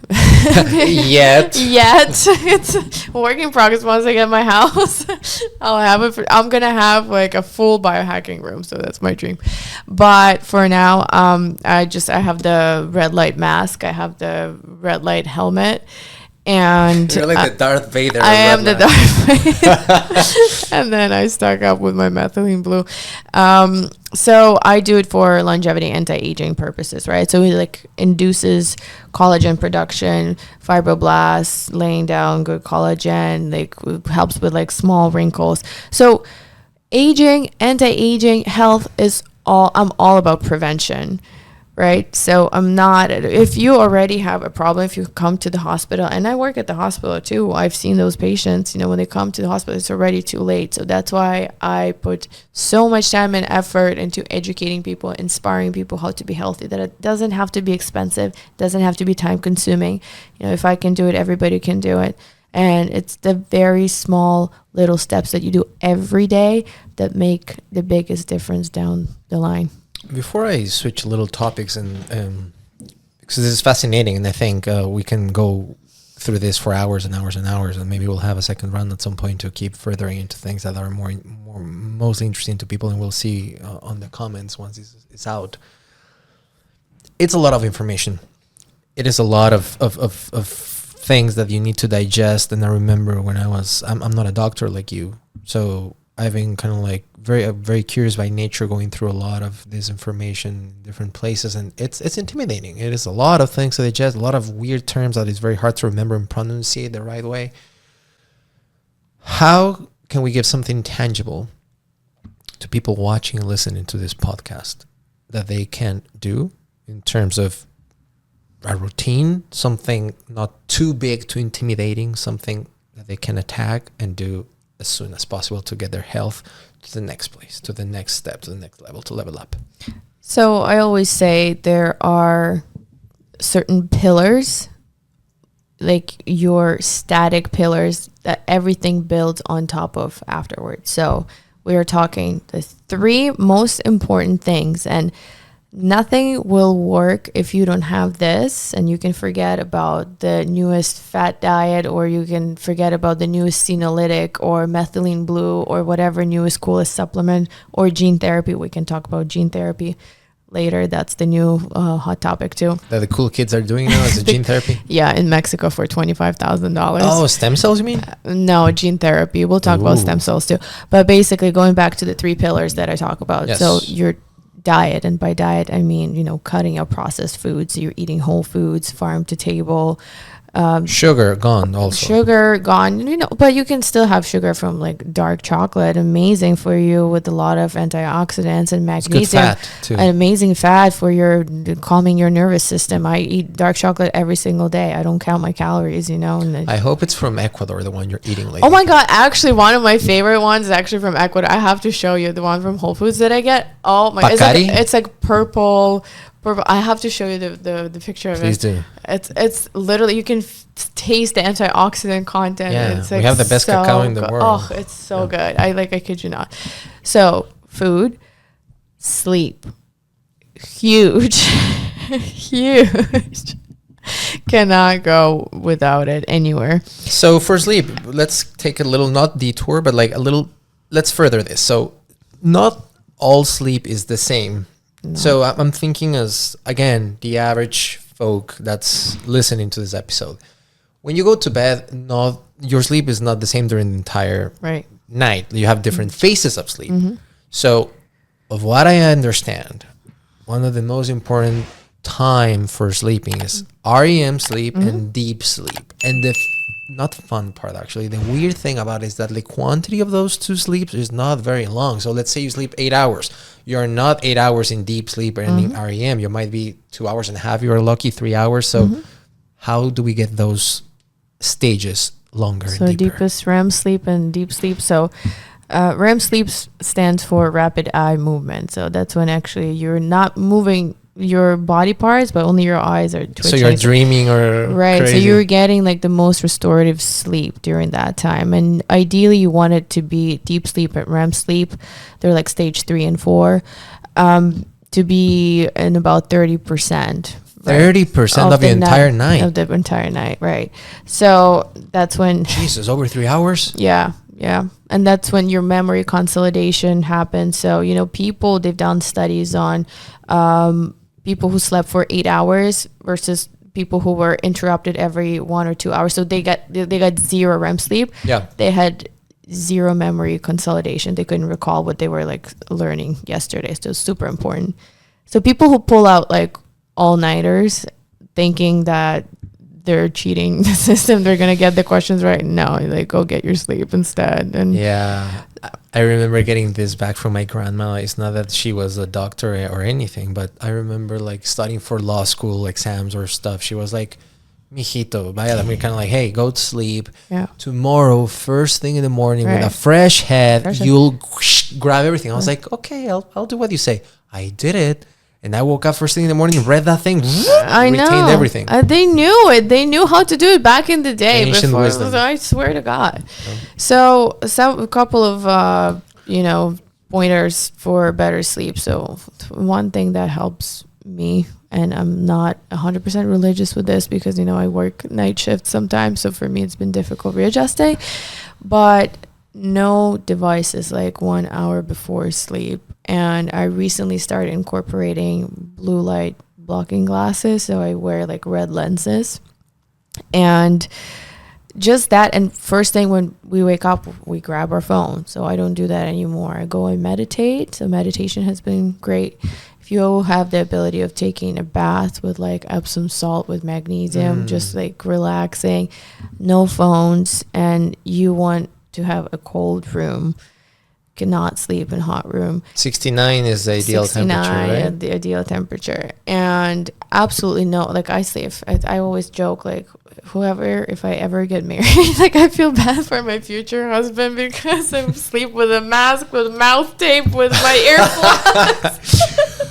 Oh, that's another one. So you use mouth tape to get your nose to do the breathing, right? So that's a James Nestor approach. James Nestor, amazing book, Breath, highly recommended. And for people who actually go get up and use the bathroom a lot, so it like blocks the... So stop drinking water by 7 p.m. Yeah, but also when you mouth tape, so it like vasodilates and brings more nitric oxide, and somehow it like blocks antidiuretic hormone, and you don't like pee as much during the night. So people wake up with dry mouth, and everyone's like, oh yeah, I sleep with my mouth open. Lies. Like everybody sleeps with their mouth open. And when people who wake up in the middle of the night to drink because their mouth is dry, that's how they're just sleeping with their mouth open. So mouth taping, and I know there's all these like fancy brands that try to sell you these things for like mouth tapes. I just use like kinesiology tape from Amazon, literally cut it up. It like lasts me months. So you pay like $15. And is it chemical free? I don't know, but maybe it's a good idea to start a new brand. I was like, from Amazon? I was like, probably. Well, no, but it's kinesiology tape, so it's like medically grade. So yeah, for sure it has chemicals. Well, it's interesting to at least know that you're putting that effort. Okay, so sleep. So you said the pillars, right? So to recapitulate and like get a little recap before we go to the next. So you said diet, sleep, and what's the next one? Exercise. 100%. Exercise, whatever kind, and I'm not saying like, they say cardiovascular and muscle training. Muscle is the most important organ of longevity. So if you fall when you're like in your 60s and you break your hip, you have a 60% increased risk of dying within that same year when you break your hip. And that's because of, the muscles of the pelvic girdle get weaker and weaker, and our hips, our legs are the most important thing. So actually, if you can put a lot of effort into your legs, that's where your money's at. Don't skip leg day. Don't skip leg day. And actually, it might be, sounds like a joke now, but actually I've heard, and it's one of the reasons that I do it, lifting weights is not so much about the look or the frivolous thing about like, oh, I want to look muscular, this or that. It's laying the foundation during specifically the 30s, because now I get it that you said about testosterone going down after 30. Once you're in your 40s and 50s and then your bones are starting to get weaker, technically, if you have that foundation of muscular strength, Right. you will age better. Right. Am I into something right, or what's the purpose of lifting during these ages and during this time? Right. So muscles, you will age better. Why? Because of basically your glucose metabolism is huge. So there's this thing called glycation, advanced glycating products, advanced glycation products, what we call. So imagine your proteins, right? So you are a whole building block of protein. So collagen is a protein. If you have too much sugar, and we all do because American diet, baby.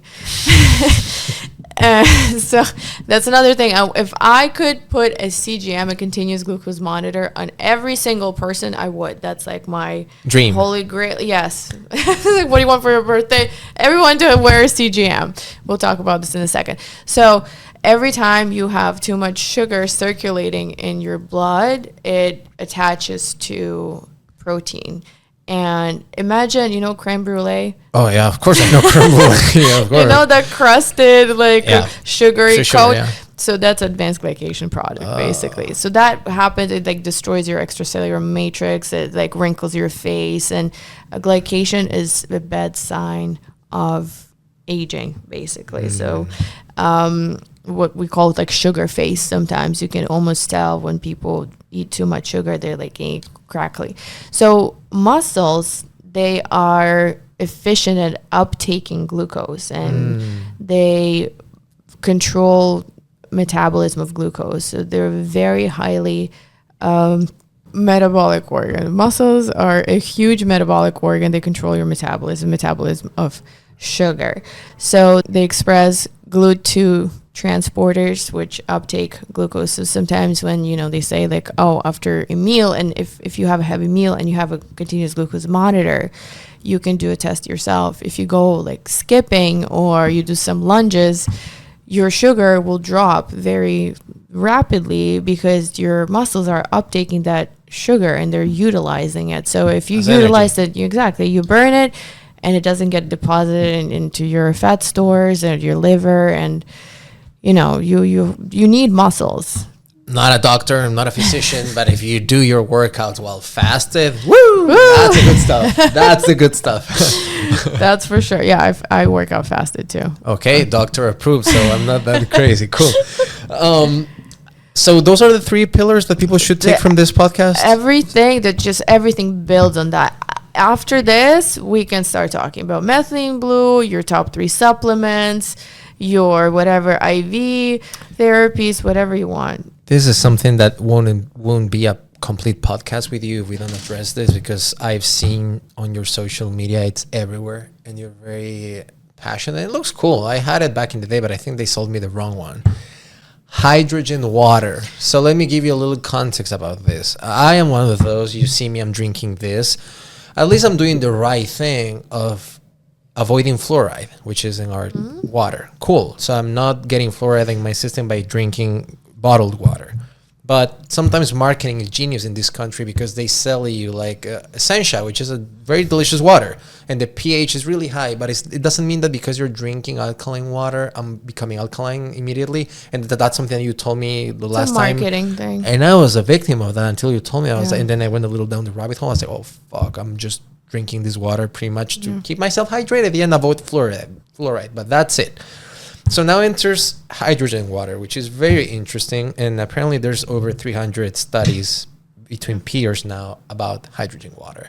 Can you please explain to all of us who are new to this fascinating world of the benefits of hydrogen water? Hydrogen water is... Why are you laughing? No, it was an amazing intro. Yeah. Thank you. It was a great segue into because I'm the guinea pig here doing all these things that are wrong. You're doing everything. Listen, for someone who is not... You don't have to be a doctor to do all of this, but you know so much. I'm actually very impressed. So this has been very interactive, and I'm very pleased to hear this. Thank you. But so hydrogen water is the newest... it's been around for a long time, but people started paying more attention to it as of recent because of its benefits in inflammation. And actually, I just published an article about inflammation in elite athletes, and it had to do with hydrogen water. So for anybody interested, we'll leave the link below, and it's on Curious, and I published it with another doctor. How long is it? It's like 3 pages. Oh, okay, cool. I was like, shit, don't tell me 75 pages. And then it's like, That was my undergrad thesis when I had to write that. That was a long one. But no, this is like 3 pages. So when we were talking about hydrogen water and how it combats inflammation. So basically, long story short, like they did studies, but it prevents from like lactic acid buildup. Athletes who were drinking hydrogen water had higher recovery rates, less pain, lower levels of inflammation. So they measured inflammatory markers. And I'm not going to tell you like the exact mechanism how it does it, but basically it has to do with all these like reactive oxygen species. Again, it has the chemical reaction, hydrogen water counteracts it, takes away the free radicals and neutralizes it. And basically your body becomes more alkaline. When you're in an acidic state, it's a bad state to be. You want your body to be alkaline. You hear about it all the time, but alkaline water is BS. It doesn't work. By the time it reaches your like stomach, the pH changes, and it's just like a fad. It's not an actual thing. How do we get hydrogen water? What's the best method to get ourselves into this?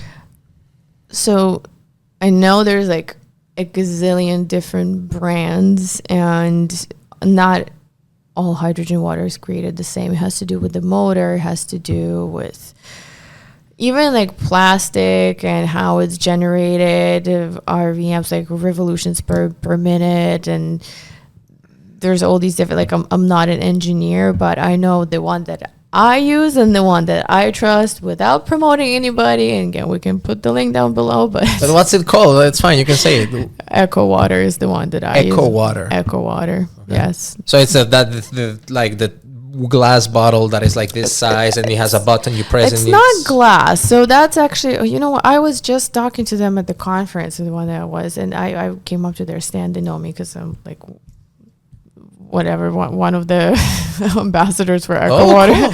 But I should have asked them, why aren't you guys using glass? The one I was using 3-4 years ago was glass. My mom has a glass one too, but it's like from Korea, and it's not like I don't trust the like motor. Again, it's not just the same. The one that I got it on Amazon, and I think they sold me whatever. So I cool to think it was glass, but for some reason I felt it wasn't doing anything, so I threw it. No, it does. Like you have to drink it consistently. So I travel with it. It helps me with like time difference adjusting, especially when you're flying. For your circadian, it helps you?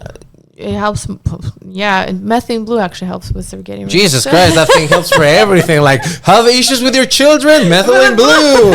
Is your dog not pooping? Methylene blue. Have no money? Methylene. Yeah. Are you sad about the markets? Methylene blue. Jesus, it sounds like the cure to everything. There you go. I have to patent it. Oh, wow, no wonder. Just kidding.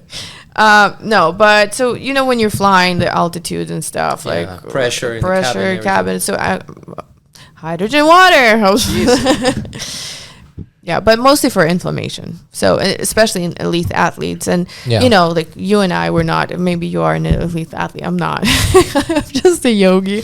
I'm just a regular person. But for people who train, especially like tennis players. Tennis is a sport of longevity too. Love tennis, but then you have the el manguito rotador. You know, it's a problem in the tennis elbow. Yeah, that thing. It hurt. Red light therapy, local. Oh, there you go. Local red light therapy. Yeah, I trained tennis until I was 13, 14. Then I switched to music. Good. But yeah, so yeah, it all. It's great. Okay, so grounding. Love it. A huge proponent of it. Do you ground? I ground every day because you've heard about this, how they've done studies. They took blood from a person who... And they're more alkaline. It's not just the alkaline. So your red blood cells, basically, we all polarize. We have a charge, right? Our body runs on charge. Everything is energy. Everything is energy. So when you our Earth acts as a huge magnetic field, and you actually discharge into earth, and basically your red blood cells start like repelling each other, so your blood becomes more like thinner, it flows better.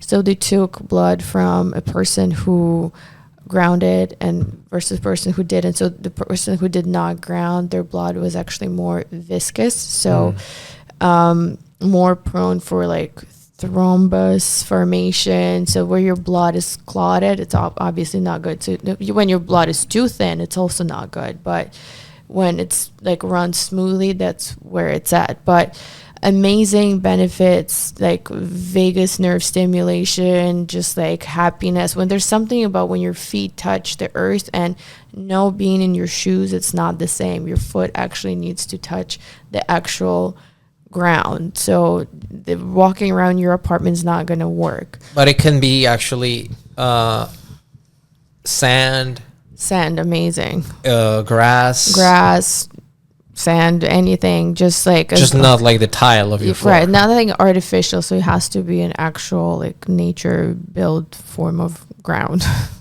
Got it. And what's the length that you recommend doing this for? Honestly, like 5 to 10 minutes. In the morning I wake up, I just go like greet the sun, and like it's an amazing way to start your day. So you go downstairs from your apartment building to anywhere there's grass. When there's grass, I make sure there's no poop around. Just step in it. At least you know in LA that it will be, you don't know if it's human poop or it's from an animal. At least here you know it's from a dog. Exactly. So yeah, and they have a lot of like health benefits, not just like, blood that's thinner, better discharge, but just like it helps you calm your nervous system and start your day. Why all this, Nataliya? Why? Yeah. What are you trying to accomplish? I mean, there's another school of thought that speaks about like we should embrace death, and it's inevitable, and we should all just like enjoy the ride and be in the present and be in the moment. And there's this huge school of thought and professionals of medicine like you who are battling against aging. And I don't know if it comes to the point that they call it like a disease, aging per se, but it's trying to kind of like I'm trying to be devil's advocate just in case. So are you trying to avoid the unavoidable in a way? But why? Why are you doing this? What's the legacy or the thing that you want to leave on by your approach to life and to medicine? So aging is a disease. It has been reclassified as a disease, and there's multiple factors that are contributing to this, from genetic, environmental, inflammatory, like all these mutations. So we're not going to get into that.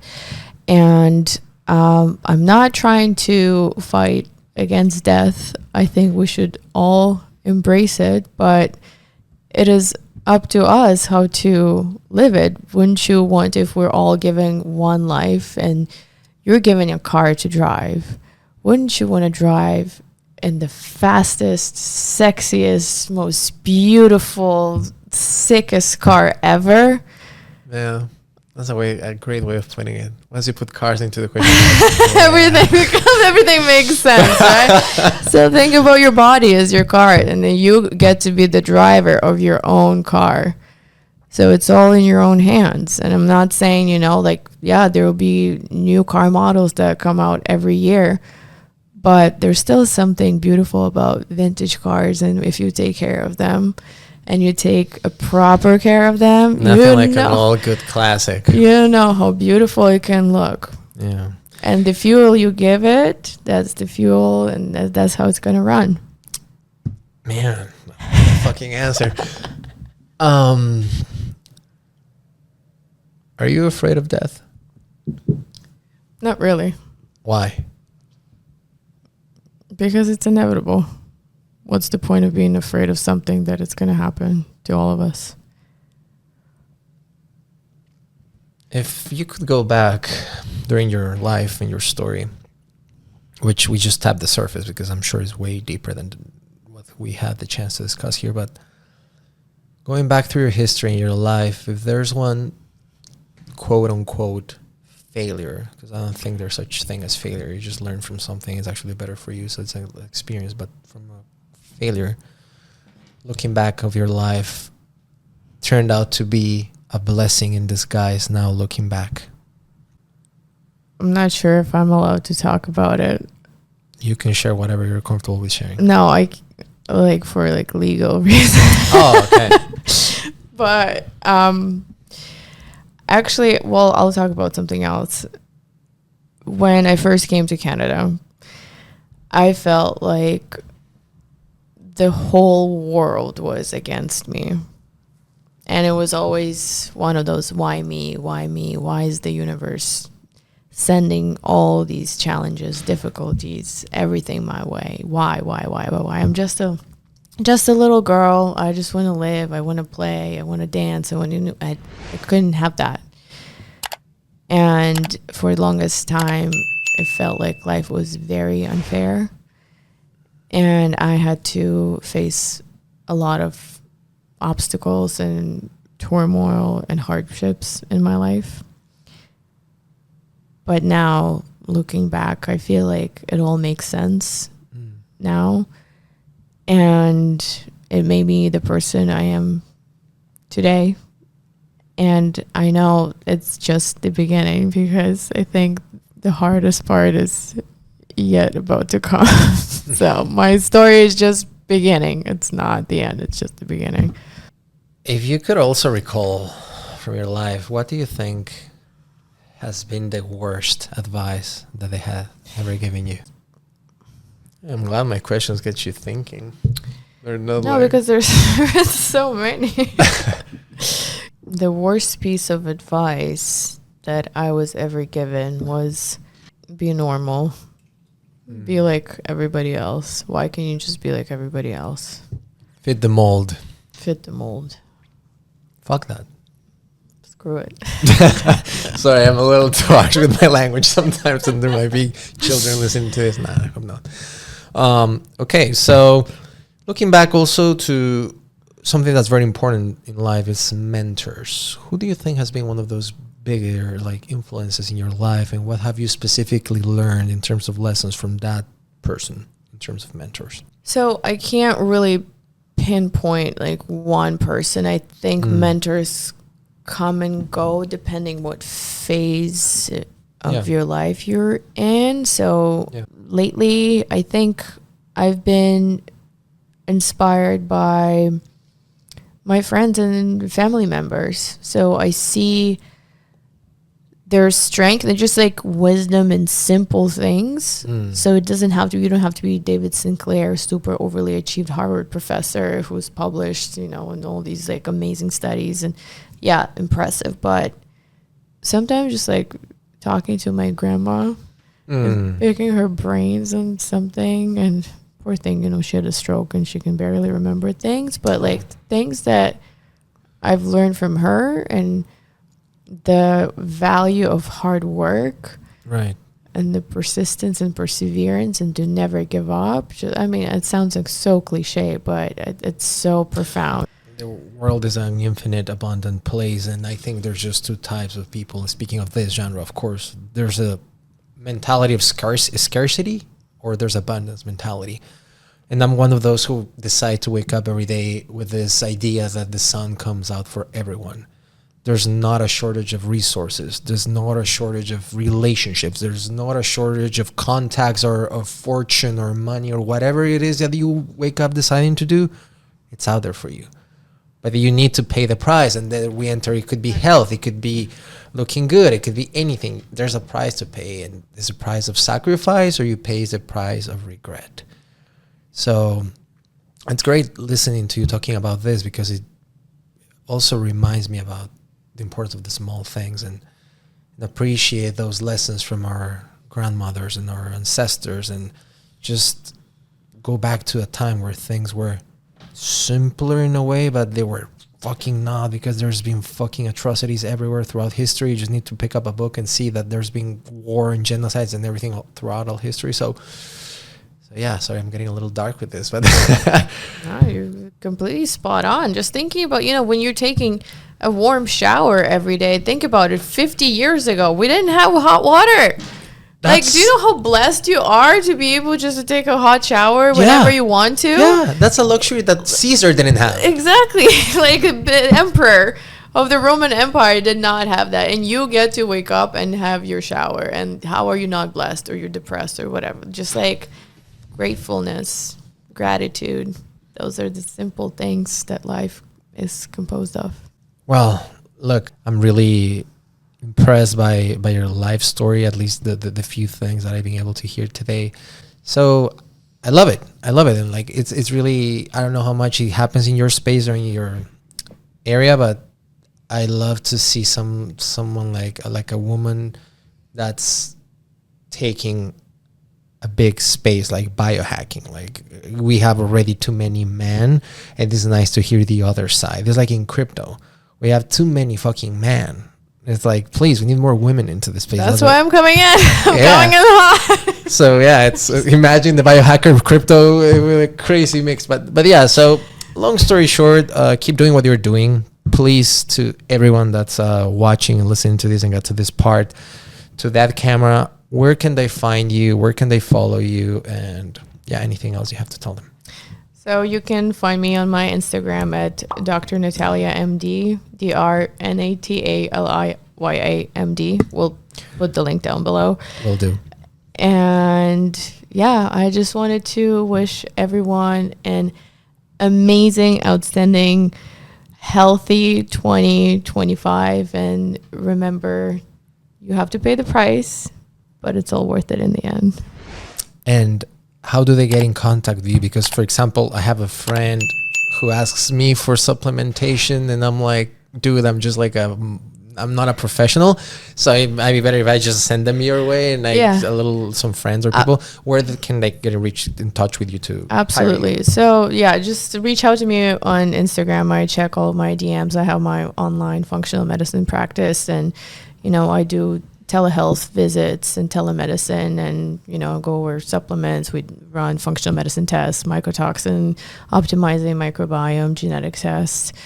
So labs, everything. So just reach out to me and to my DMs, and we'll get in touch with you. I'm currently working on my website, so give me some time. So also coming soon. All right. Coming soon. Thanks so much for your time. Thank you, Paul. Amazing. Bye, everyone. See you in the next one. Bye. Bye.